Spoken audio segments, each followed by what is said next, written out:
Welcome back to Morning Movers. I'm Diane King Hall, coming to you live from the floor of the New York Stock Exchange. Joining us now is Rob Thummel, Senior Portfolio Manager at Tortoise Capital. Rob, thank you so much for joining us. All right, so let's talk about the energy sector. You had oil kind of pull back a little bit yesterday. Now oil, when you look at West Texas Intermediate, approaching $73 a barrel, so back on the rise amid worries about these tensions in the Middle East between Israel and Iran. From your perspective, what's your read-through on how the market is pricing the risk of this conflict? Yeah, well, and thanks for having me, Diane. So I think the market is definitely pricing, having some concern about escalating tensions and the impact that'll have on the supply, basically, and impacting supply. Now, I should say, there's been no impact on the global oil supply right now, but the market is assuming or assuming that there could be, and risk adjusting that accordingly. We don't think that that'll happen, and so I think that oil prices are probably a little high right now. Why don't you think that will happen? Well, if you think about it, the biggest risk, what's the biggest risk? Well, the biggest risk is the location of Iran relative to the Strait of Hormuz, yeah. right? 100 million barrels a day of oil consumption, 20 million barrels a day go through that strait. Yeah. So if somehow that was disrupted, that would have a huge impact. That would have a significant impact on the oil supply. So it's a fifth that goes through there. I thought it was more than that goes through there. There can be at times, but Okay. generally speaking, on average, it's about 20%. Okay. So then, so the view is that the Strait of Hormuz is not going to be affected. And then, so do you worry that we could see $80 a barrel oil, and would that be cause for concern?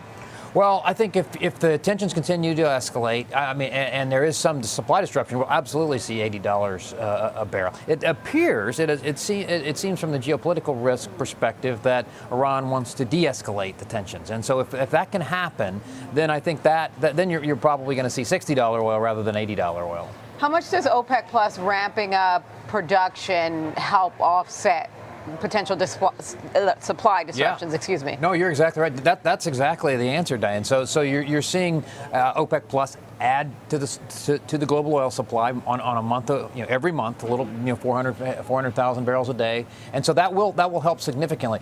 So for perspective, Iran's exporting around 1.5 million barrels a day right now. That's probably not going to go to zero, but even if it went to zero, Saudi Arabia, UAE, other OPEC Plus countries could continue to add to the oil supply and really make up that deficiency from lower Iran exports. Is it can they really completely make up that deficiency, or will there potentially be some kind of slack where they aren't fully able to? No, that's a good question. I firmly believe that there is plenty of oil capacity in the world, spare capacity in the world, to make up that deficiency if they would have a long outage for an extended period of time. Okay, and then so for oil right now, is it more about the fundamentals than what's happening right now in the Middle East, or is it a little bit of both? It's more about the Middle East, frankly, because if this tension is de-escalated and effectively ends, hopefully it ends for humanity, you'll see oil prices come back down because the oil market is oversupplied as OPEC Plus brings back barrels. Okay, for energy investors who are trying to navigate this, how do they navigate this kind of short-term disruption, fluctuations versus long-term opportunities? Yeah, well, from our perspective at Tortoise, we think that the energy sector is really evolving, and we're really moving to the age of electricity. And so it's more about electricity. Electricity is the new oil. And so there are a lot of opportunities in things like natural gas and nuclear, because those are going to be the primary fuel supply sources for electricity going forward. Also, you think about what's happening. The U.S. is the largest energy producer in the world. We have excess energy, so we're exporting a lot of energy. There's a lot of export infrastructure. So infrastructure opportunities that are for companies that are exporting excess U.S. energy are also an opportunity as well. So you like nat gas and nuclear as an opportunity. If that's what you want, exposure to energy, that's where the focus should be. And energy infrastructure. That's okay. Exactly right. Are there any particular names that you like? Well, so on the nat gas side, companies that are nat gas and infrastructure, companies like Williams, WMB is an example. It's got a decent dividend yield. It's going to grow its dividend. It's going to grow its cash flow as things like AI develop, and natural gas is used to generate electricity. On the nuclear side, we own one of the largest nuclear operators in the U.S., Constellation Energy. It's a utility, but it benefits from increased nuclear capacity and increased need for electricity from that perspective as well.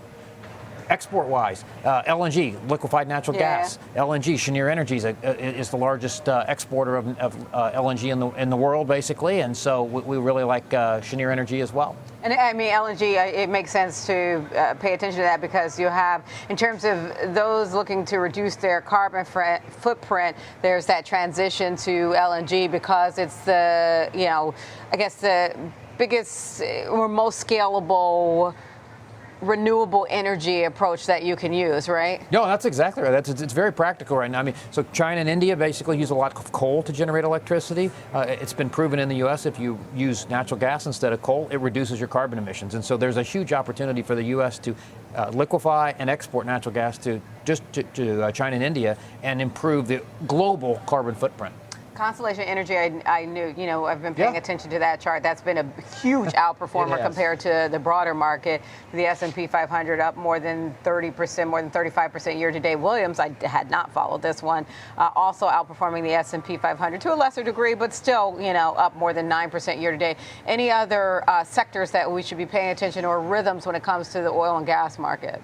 Well, I just think we think oil prices are coming down, so the infrastructure space in general, dividend yields basically. There's a lot of dividend yields in energy infrastructure. Companies like Energy Transfer, you can find 7-8% dividend yields. That's really attractive in this market right now. It's a little more volatile, but if you get that steady dividend, I think that those are stocks that people want to own. Yeah, people like dividends. That's always an option. Thank you, Rob. That's Rob Thummel, Senior Portfolio Manager at Tortoise Capital. Our thanks to Rob.